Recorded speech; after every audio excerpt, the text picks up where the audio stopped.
What if I told you that this system that we live in today was never actually designed to make you happy? I know that sounds heavy. I know it's deep. You know, that's the way I'm feeling right now. I've been feeling like this for a minute. I know it's Friday morning and the birds is chirping and the sun is out, but stay with me for a second on that. We spend our whole entire lives, man, being told if we just work a little harder and get that promotion or buy a slightly bigger house or a big car that we finally arrived. And that's so much bull crap, man.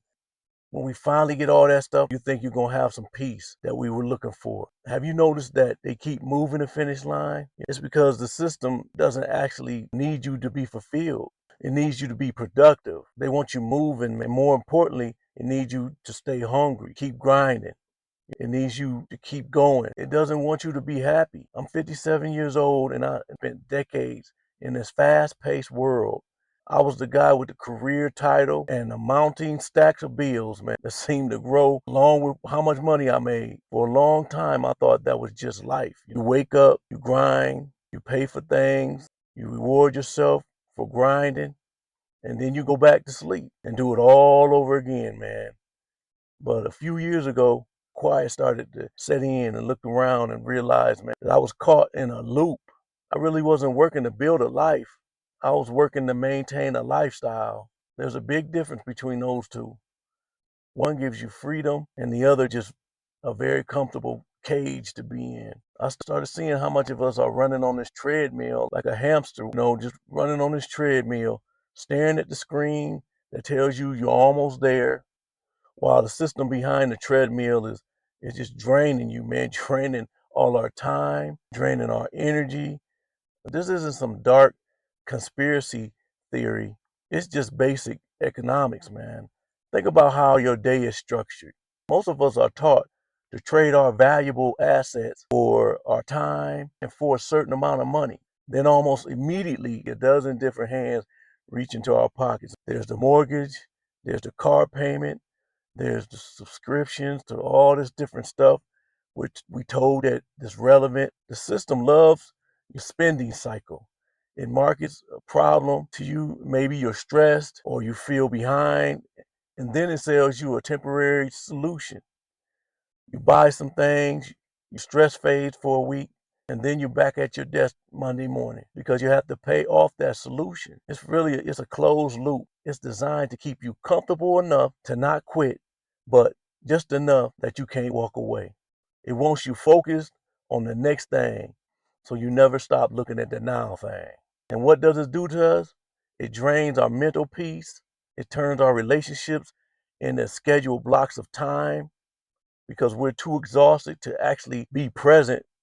When you're constantly worried about the next bill or the next quarterly review, you aren't living in the present, man. You're living in a state of low grade survival, point blank, period, man. I've seen it in the eyes of many of my coworkers, my peers. They have the nice things, they have the perfect home, but it's just a place where they sleep between shifts.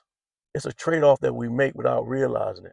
We trade our 20s for experience and our 30s for stability, and we trade our 40s for status. By the time we hit 50, we realize we traded our actual lives for a pile of paper and a bunch of plastic. I remember the feeling looking at my UPS feeder job, the one that paid all my bills but sapped the living life out of me, as I like to say. I felt like one of those mannequins, man, that you see in the department store window, perfectly dressed, standing in a nice display, but completely empty inside. When I finally stepped away and retired at 57, the first thing I noticed wasn't the loss of income, it was the return of my own mind. I was able to think, man. I didn't have to be on anymore.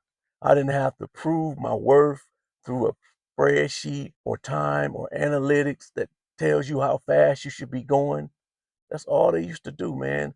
Tell you how fast you're going to be, deliver this package, deliver that package. I started to realize my worth had nothing to do with my wealth. The system hates realization because once you realize you don't need all that stuff to be happy, you become very difficult to control. How do you break a cycle that's been reinforced since you was in grade school? It starts by being incredibly intentional.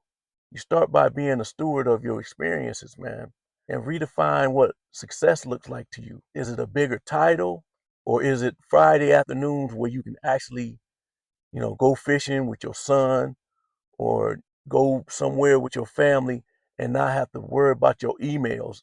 Slow down, look at your expenses, and ask yourself, am I buying this because I want it, or because I'm trying to fill a void that work created? Every time you say no to a pointless purchase, you're buying back a piece of your future freedom. You telling the system you don't own my happiness today. If you're watching this and you feel drained, if you feel like you're just a ghost in your own life, I want you to know it's okay to stop running. You don't have to one up your neighbor. You don't have to prove anything to your boss, or who views you as, a replaceable part. You're allowed to want less. You're allowed to be content with what you have. The world would try to tell you that's giving up, but in reality, it's the ultimate win. It's taking back your power, man. None of this stuff is permanent. The house will eventually belong to someone else. The car will end up in the scrap yard. But your peace, your time, those are the only things that are actually yours. The system wants your money, but you deserve your life. Take a breath today. Look at the people you love. That's the real wealth right there. Everything else is just a distraction. I hope this helps you see things a little different today. If it did, maybe share it with someone who's feeling a bit stuck. If you're serious about success, the first step is cutting the habit of watching everyone else. It's easy to comparing their wins, their lifestyle, their pace, and wondering why you're not there yet. But every second spent looking outward is a second you're not building what's yours. The truth is, focusing on others creates distraction. Focusing on yourself creates direction.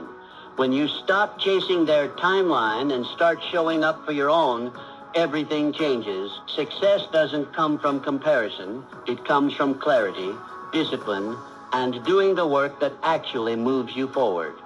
Imagine for a moment that you are standing at the very center of your own universe. Everything that happens around you, everything you wish to achieve, every vision you hold dear, begins with you. This is not a metaphor. This is a truth, perhaps the most powerful truth you will ever come to understand. Your life will unfold exactly as you command it to, if only you first command it within your own mind. See you on the next video.